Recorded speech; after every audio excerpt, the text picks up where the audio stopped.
Hey Vault Dwellers, Jonathan here at Night Knowledge.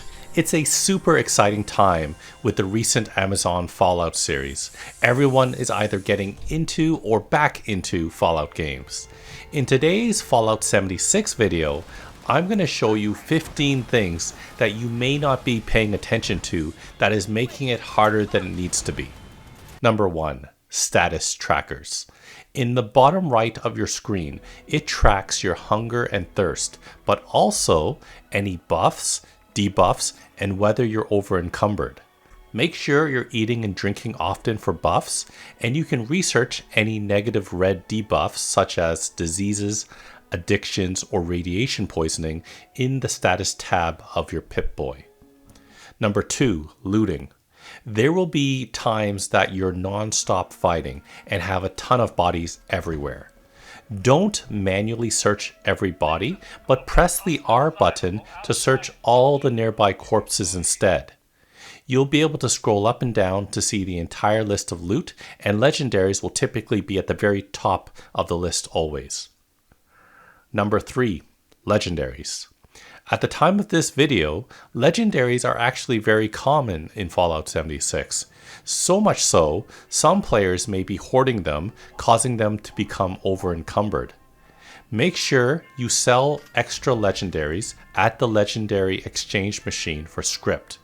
You can go to the rusty pickaxe to buy random new ones, or preferably, when you're at least level 50 plus, craft new ones. Number 4, using perks. In the early game, you're likely low on caps, and a good way to save them is by equipping perk cards like this one when you're fast traveling. There are a ton of places you can fast travel to for free once you discover them for the first time, including Vault 76, the White Springs Hotels, or say the Rusty Pickaxe. Number 5, using your light. If you press and hold the tab button, the same button you use to pull up your Pip-Boy, it'll turn on a built-in unlimited light on your Pip-Boy or power armor so long as it has a helmet. Number 6, assigning legendary perks.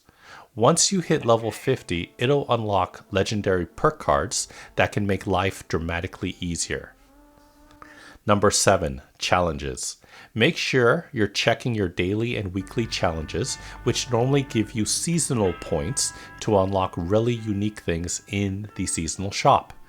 Be on the lookout for other challenges that earns you atoms, which is a side currency that can be used in the atom shop. Challenges can be pulled up quickest by opening the map and selecting the arrow icon in the top right. Number 8, switching perspective. Fallout 76 can be played either in first or third person view, and while it might be easier to fight in certain situations in third person view, it is definitely easier to loot loose items in first person. So make sure you're switching perspective, which for me is the middle mouse button. If you're having problems switching perspectives, I sometimes find moving and pressing the button helps. Number 9, tagging resources. If you're intent on crafting, modifying your gear, or even making a kick-ass base, you're going to need a ton of different resources. You can tag resources you want in your Pip-Boy, so when you're looking at an item to loot, it'll come up with a magnifying glass icon to the right, letting you know it's something that can be scrapped into a resource you're looking for. In the junk tab, select C for component view, and you can select items or resources that you want to always be on the lookout for. Number 10, joining teams. Fallout 76 has a really great group finder, which is opened by pressing the Control and Tab button together.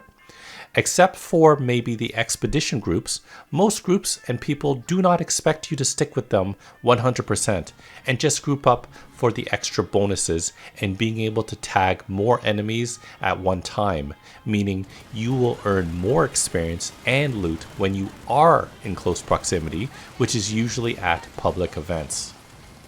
Number 11, selecting a unique character icon avatar. Don't forget, you can customize your character avatar icon through the Atom Shop by equipping owned icons. Number 12, emotes. While it may feel like an MMO with many group activities available to you, voice comms isn't a necessity in Fallout 76. Many players communicate through emotes through the G button. Use the item shop to equip and unequip emotes that you encounter. You'll notice some events even require you to emote to pass certain checkpoints.